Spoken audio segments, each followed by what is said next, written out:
Good morning students. कल हम लोगों ने चैप्टर नंबर 3 जो कि सिविक्स से संबंधित था, इसका शीर्षक था राज्य शासन कैसे काम करता है। तो यहाँ हम लोगों ने कई चीज़ों पर जानकारी प्राप्त की थी। उसमें सभी के अलग अलग अपने अपने दायित्व थे। हमने आपको बताया था, एक विधायक से बताया था कि विधायक कौन होता है, और सदन के बारे में बताया था जिसमें आपके 2 सदन होते हैं, उच्च सदन और निचला सदन।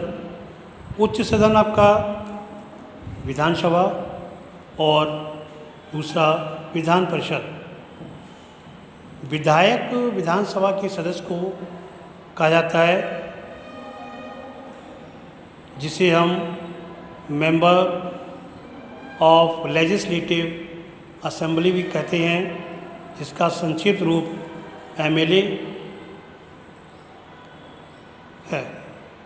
इसका चुनाव अप्रत्यक्ष रूप से यानी वोट के माध्यम से, मताधिकार, सार्वभौमिक मताधिकार के माध्यम से जनता द्वारा किया जाता है।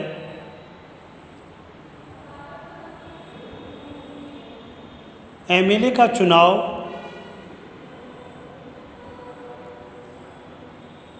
जिसके लिए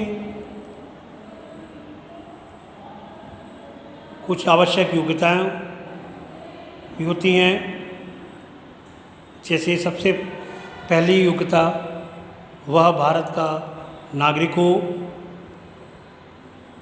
उसकी आयु कम से कम 25 वर्ष हो, वह पागल या दिवालिया न हो,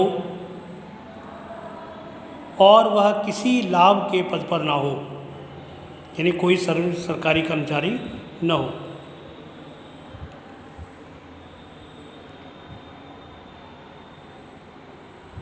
विधायक सदा किसी न किसी पार्टी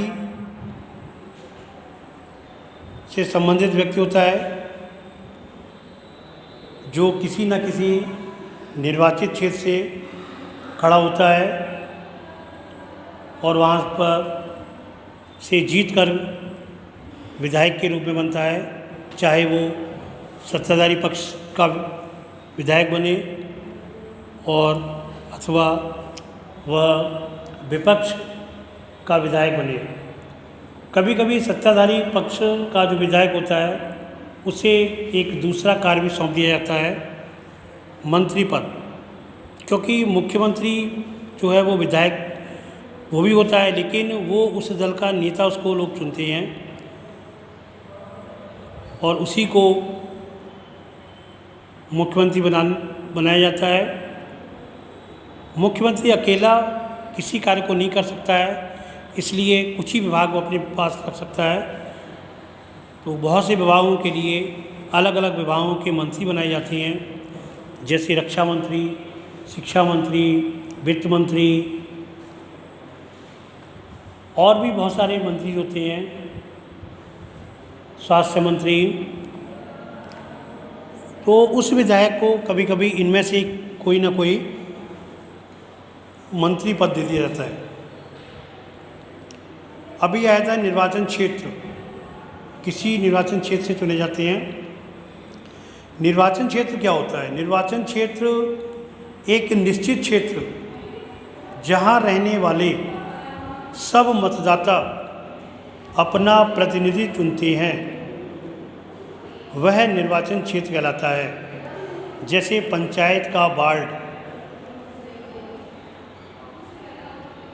चाहे वो जिला पंचायत हो, चाहे आपकी ग्राम पंचायत हो। ग्राम पंचायत यानी गाँवों में भी, वहाँ पर भी वार्ड अलग अलग होते हैं, इनका एक सदस्य होता है, वो स्थानीय स्तर पर होता है। शहरों में जिला पंचायत में भी अलग अलग वार्ड होते हैं, वार्ड स्तर पर सदस्य उसका होता है।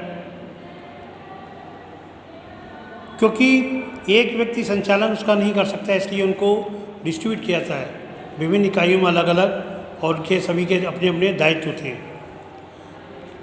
तो उसी प्रकार विधायक का भी अपना दायित्व होता है, मंत्री पद का भी और विधायक का भी।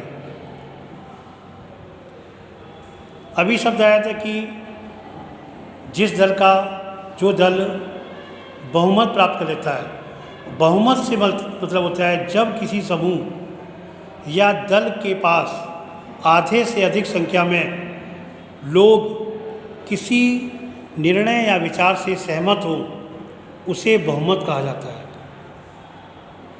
अभी आपने देखा था कि बहुमत किसको प्राप्त हुआ, भारतीय जनता पार्टी को, इसमें 68 निर्वाचन क्षेत्र थे और 68 ही विधायक थे।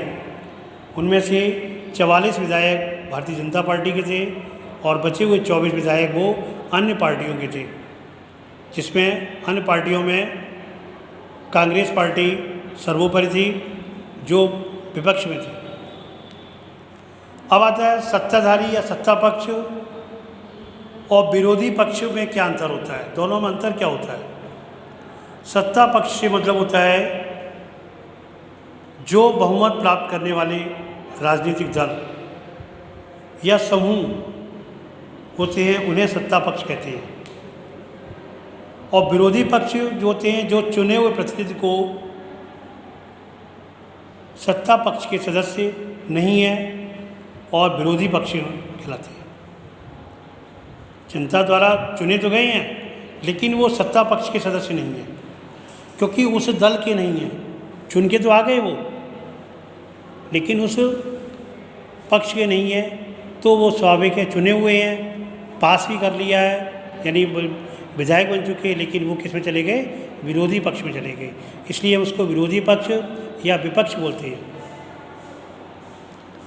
सभी लोग जानते हैं राज्य का प्रमुख कौन होता है, उसकी नियुक्ति कौन करता है। राज्य का अगर हम अधिकारी के दृष्टिकोण से गए तो राज्यपाल होता है, उसकी नियुक्ति केंद्र सरकार द्वारा सुनिश्चित की जाती है, क्योंकि राज्य सरकार संविधान के नियमों के अनुसार अपना कामकाज चलाता है। मुख्यमंत्री कौन होता है, मुख्यमंत्री सत्ताधारी पक्ष का या बहुमत दल का नेता होता है, जिसको मुख्यमंत्री चुना जाता है। इसका चुनाव किस प्रकार होता है, मुख्यमंत्री का चुनाव राज्यपाल के द्वारा जनता से चुने हुए, जनता से चुन किया गया, विधायक बन गए, उसके बाद उनके दल के जो सदस्य उन्होंने उसको नेता चुन लिया, और राज्यपाल मुख्यमंत्री के पद ग्रहण कराता है, और मुख्यमंत्री की सहायता से ही अन्य मंत्रियों की नियुक्ति या उनको शपथ ग्रहण राज्यपाल कराते हैं। एक शब्द आया था कि कभी कभी गठबंधन सरकार हो जाती है। अब यहाँ पर तो नहीं हो सकती थी। क्यों नहीं हो सकती थी? क्योंकि यहाँ पर अंतर हो गया था। 68 में से 44 भारतीय जनता पार्टी के विधायक थे। सपोज यदि बराबर हो जाए, 68 की जगह दोनों के एक पार्टी 34 आ जाए और दूसरी पार्टी जिसमें एक के 24 बाकी 2-3 अलग हो, तो वो 24 वाले जो अन्य बचे हुए लोग हैं उनको मिलकर के 10 लोगों को मिला करके 34 हो गए।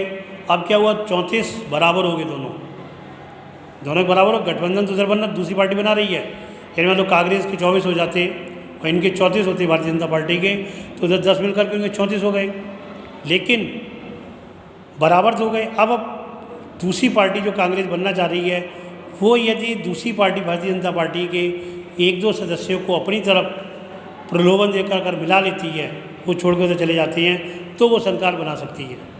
तो इस प्रकार क्या हो गया, गठबंधन सरकार कहलाती है, क्योंकि 24 उनके हो गए, बाकी निर्दलीय दल एक आध और पार्टी के होंगे, और 2 इन्होंने उसमें से ले लिए या एक ले लिया।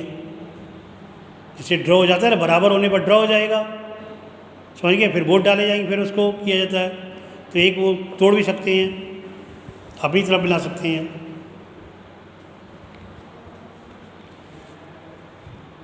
तो इस प्रकार जो जब सत्ताधारी दल किसी एक पार्टी का ना होकर के कई पार्टियों से मिलकर बनता है, उसे हम क्या बोलते हैं? गठबंधन सरकार कहते हैं।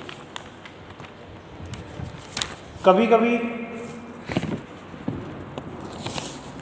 विधायकों का चुनाव जो है वो निम्न प्रकार से किया जाता है। एक तो नंबर 1 आता है कि प्रत्येक विधायक के लिए एक विधानसभा क्षेत्र होता है, जहाँ से विधायक जनता के प्रतिनिधि के रूप में चुनकर आते हैं। और दूसरा, प्रत्येक निर्वाचन क्षेत्र के जो वयस्क नागरिक होते हैं, जिनको सार्वभौमिक मताधिकार का अधिकार प्राप्त होता है, अपने गुप्त एवं सार्वभौमिक मताधिकार द्वारा एक विधानसभा के प्रतिनिधि का चुनाव करते हैं। विधायक तो बाद बनता है, पहले चुनाव करते हैं उसका। कुछ विधायक मंत्री कैसे बन जाते हैं, तो उसका कारण होता है, कुछ विधायक को मंत्री मुख्यमंत्री द्वारा बनाया जाता है, क्योंकि मुख्यमंत्री दल के कुछ विधायकों को मंत्री पद के लिए राज्यपाल से सिफारिश करता है। क्योंकि हमें मालूम रहता है, हमारे आसपास के जो लोग हमारे साथी लोग हैं, तो हमको मालूम है कौन व्यक्ति क्या काम कर सकता है, उसको वही काम दिया जाएगा। तो इस तरह से उनका जो मंत्रियों के विभागों का बंटवारा मुख्यमंत्री द्वारा किया जाता है। किसी को वित्त मंत्री, किसी को गृह मंत्री, किसी को शिक्षा मंत्री बनाया जाता है।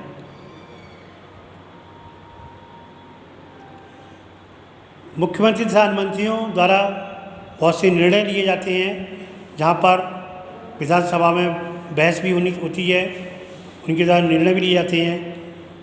अगले टर्म में हम लोग इस विधानसभा में बहस के बारे में अध्ययन करेंगे कि किस प्रकार विधानसभा में बहस होती है, पक्ष विपक्ष बैठता है, अपने विधायक भी होते हैं, वो भी अपने अपने विचार रखते हैं, उन विचारों पर कैसे निर्णय लिया जाता है, इनके बारे में अध्ययन करेंगे। आज के लिए इतना ही। Thanks, have a good day.